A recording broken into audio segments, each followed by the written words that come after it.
Kani limpyuhan ni. May mo limpyuhan ni oh. Kuasa ni mga video. Laka nag-abot na naman din yung mga tools trio. Kani oh. Kung ni maputol oh, linya ni sa brake. Kani. Ya tagas sa bagay ang aton diri oh, nadagabok na gani oh. Kung ni makanon og taya pagkaputol ana niya, pag brake nimo padidit jud gani, nya taas sa bagay ning dulugon na ning dalan resyukon. Isda na gani sa balay. Dili na ilisanan. Kuha na siya kanang ampinganan nimo na siya nga bantayanan nimo na siya nga dili na siya kanon taya dia kung mahimo limpyuhan nimo na dia. Kanang mga tools mo kuha na dia ipusa higti na kuan, higti na guma. Kani na po ni Pios 3. Kani maputol gyud ang linya niya dito. Ano iyang linya niya? Tara.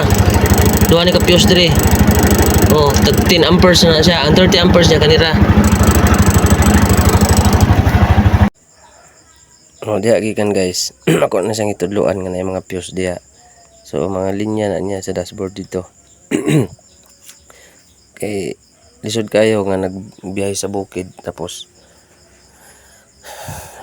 dili makuan. Di sa kadumdum sa mga Pios, mo sang ipanudluan ako sa kung asa ang mga Pios. So kana guys, importante kay na sa inyong mga unit nga madumduman niyo ang mga Pios kay in case og mapalungan mo sa dalan na mag-trouble. So kabalo na mo kung asa ninyo panghilngon para makakuan mo, makadumdum mo kung asa ang kamutang anong Pios. So di magandam gid mo og mga reserba nga Pios. Kay ang importante di nga makakuan mo, makauli mo kay og pananglit manawag mo sa mga mekaniko kung asa ang mga Pios ani, so matudluan mo. Kay lisod kayo og maanha pamidya. So dili tanang panahon nga naami sa inyong biyahe na area nga way signal, so mabiyaan ninyo ang inyong unit praya na standby na og dugay diya mga nabalaka ang tag-iya nga madugayan og sundo mo tong ingon niya, tagaan ko niya og special trip nga makuha yang unit diya sa boundary sa Siyukon og sa Siraway. Tunga-tunga na siya. Mutong ako siyang giingnan nga unta ikaw ra ang ako ang pa adoon ang tag-iyara, manawag rami sa video call para nga makasave siya sa iyang gastuhonon. So ang lisod kay di gidaw siya kadumdum kung nasa ang kanang unita guys man natong isundo na to kuan nasunog ang linya na sa wiper. So bisag i-on nimo ang yabe, bisag wala naka-off ang yabe nga gitauran nimo og Pios ng 30 amperes diha mo gana iyang wiper, bisag naka-off bisag off ang yabe, bisag off ang switch sa wiper. So gilinya ang giibot na kuan ang giibot ang linya sa kuan, linya sa wiper para dili siya mag-andar. So daot ang wiper ana ning kanang mga Pios o daghan man diha, pito man nakabuok diha.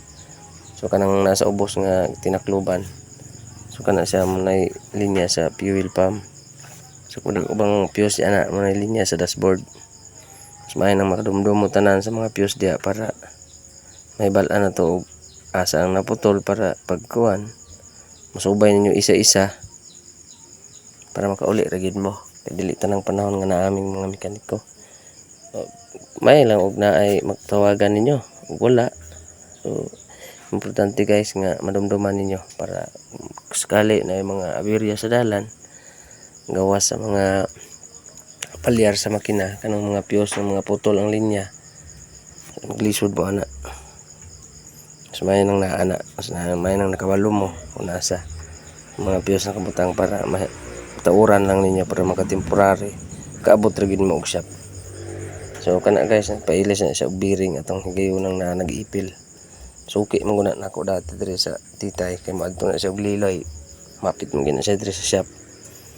Manang ako na siyang gi-instructionan ana nga mga kana akong gitudlo-tudlo nga og may limpyuhan na then kasta na kay aron dili kan og taya kay manay maputol. So delikado kayo, taas ra ba kay bahada. Subida. So pagtamak mo sa brake wala na saon na lang. Padidit na ka, mas importante og naa jud handbrake, may mo ay mo pawala sa handbrake.